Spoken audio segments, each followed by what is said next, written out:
are now here in Manila Cathedral.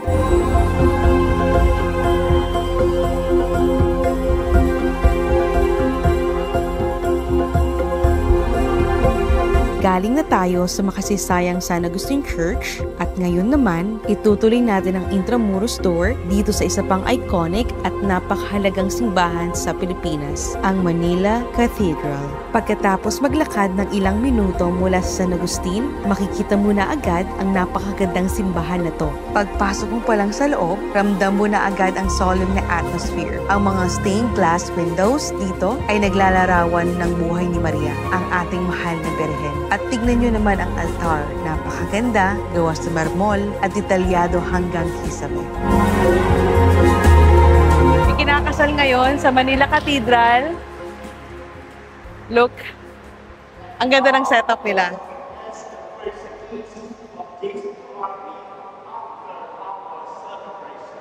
Oh, kiss the bride na!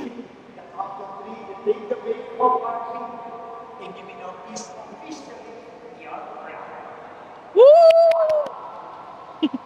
2 and 3.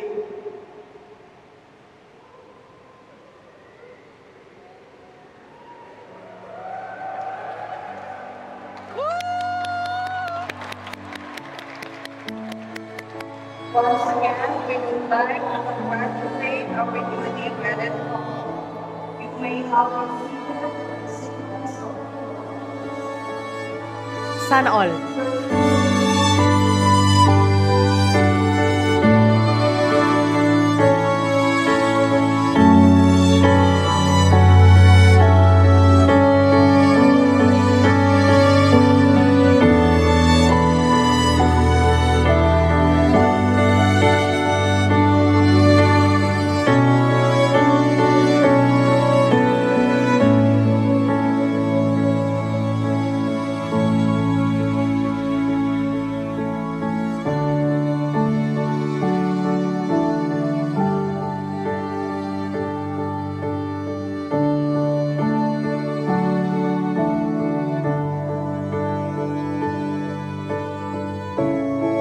Hello everyone! Andito tayo ngayon sa Manila Cathedral. Gusto kong ipakita sa inyo kung anong makikita nyo sa loob mismo ng simbahan.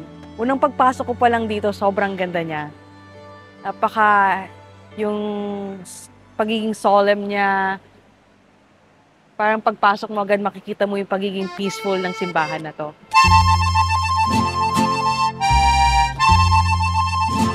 Alam niyo ba, noong 1581 nang itinatag ang Manila Cathedral bilang Cathedral ng Pilipinas, bilang premier cathedral, ito ang pinakaunang cathedral sa Pilipinas. At bilang premier basilica, natatangi ito dahil pagkataas nito sa ranggo ng basilica ay motu proprio, ibig sabihin iniutos mismo ng Papa, hindi dahil sa lokal na simbahan nag-request. Alam niyo ba na ang opisyal na pangalan ng Manila Cathedral ay Minor Basilica and Metropolitan Cathedral of the Immaculate Conception, o mas kilala natin bilang Manila Cathedral. Hindi lang ito basta simbahan. Ito ang mother of all churches sa Pilipinas dahil dito nakaupo ang Arsobispo ng Maynila. Isa sa mga espesyal na bahagi ng simbahan ay ang Chapel of Souls in Purgatory. Dito inaalala ang mga kaluluwa sa purgatorio at pinagdarasal sila para sa kanilang kapayapaan. Isa to sa pinakamatandang bahagi ng simbahan na nagsimula pa noong 1600s. Hindi lang ito lugar para sa turista. Ito ay tahanan ng pananampalataya ng maraming Pilipino, maraming kasal, misa at espesyal na okasyon ang ginaganap dito. At noong 2015, mismo si Pope Francis ang nagmisa dito sa Manila Cathedral.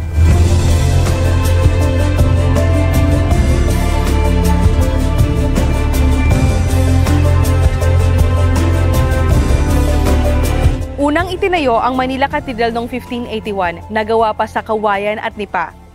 Pero ilang beses itong nasira dahil sa sunog, typhoon, lindol at ang pangalawang digmaang pangdaigdig.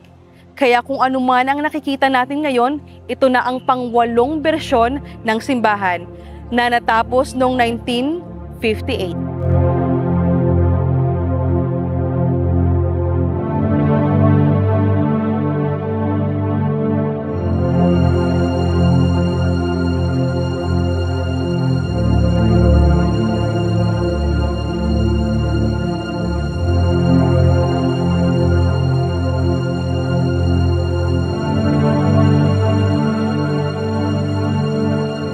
Kaya kung bibisita kayo dito sa Intramuros, huwag niyong kalimutang dumaan sa Manila Cathedral. Hindi lang ito simbolo ng arkitektura at kasaysayan. Ito ay simbolo ng pananampalataya, pagbangon at pag-asa ng mga Pilipino.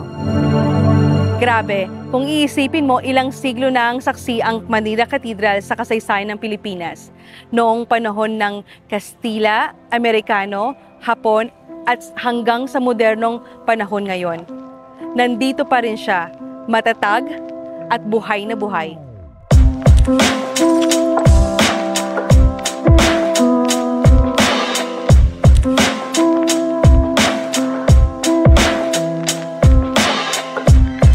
After nyo magsimba at mamasyal sa Manila Cathedral, pwede kayo dumaan muna sa cafe ng Historical Bell ng Manila Cathedral. Ito ang Bell-Free Cafe. Sa mga gusto mag-order dito sa cafe, ito ang mga nasa menu nila.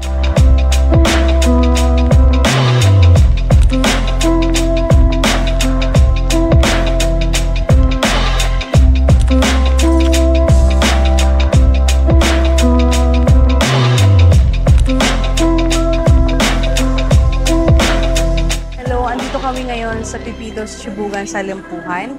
Ito ay nasa likod lang ng Lyceum at Mapua.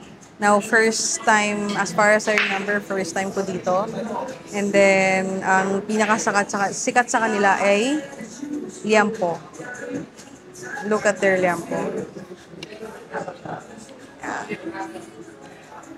At ang order ko is liampo. Liampo barbecue. Ang order naman ni John is pares. Now, may options sila dito. Pwedeng a la carte, pwedeng rice lang, one rice, or pwedeng Andy rice. I choose the Andy rice. Let's eat.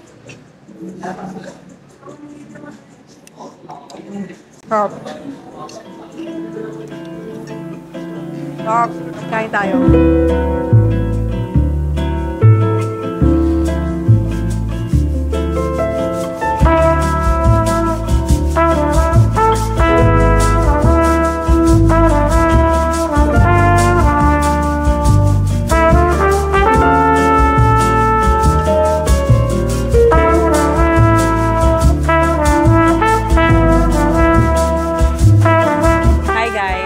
Ginabi kami ngayon sa Intramuros. Nandito kami ngayon sa Cafe E. Ruedas. I don't know if dati meron na to or hindi ko lang pinapansin. Pero, at malapit siya sa underpass. So, kung galing kang Mapua or Lyceum, paglabas mo ng tunnel or paglabas mo ng gate ng Intramuros, konting lakad lang din makikita mo na si Cafe E. Ruedas. Madami silang menu eh. Kinuha na ni Kuya yung menu nila. Pero may cafe sila, may matcha, may mga tea, may mga lychee, at saka may mga soda din sila. Then may mga food din, pika-pika, calamares, nachos, fries, and then madami pa. Pwede nyo i-check sa Google Maps, andun yung menu na pwede nyo ma-check. Ito siya. Yan. Pagpunta nyo sa Google Maps, andito si menu. Yan. Makikita nyo dito yung mga menu nila currently. Yung in-order lang namin dito is lychee. Si John is Americano, tas isang nachos lang kasi busog na kami. Kagaling lang namin, kumain kami doon sa Pepito, Chibugan, Salimpuan. Sa likod siya ng Lyceum at Mapua. So, try nyo din doon. May only sila, may a la carte at masarap. Tapos dito naman, ang atake ni Cafe E. Ruedas is chill lang. Pagpagod ka na maglakad sa Intramuros, dito lang, chill ka lang. And maganda dito, lalo na kapag umaga or hindi pa masyadong gabi kasi may sightseeing dyan eh. Pwede mong makita yung golf course. Kasi yung Intramuros, di ba, katabi niya is golf course. So, may parang sightseeing ka na habang nagkakape, ganyan. Relax. At dyan nagtatapos ang ating Intramuros Church Tour mula sa San Agustin hanggang sa Manila Cathedral. Sana nag-enjoy kayo sa ating lakad at may bago kayong natutunan. Kung gusto nyo ng ganitong content, huwag kalimutang i-like, mag-comment at mag-subscribe. Ito ang ating kwento ng pananampalataya at kasaysayan sa puso ng Maynila. Kita-kits ulit sa susunod na adventure. Bye!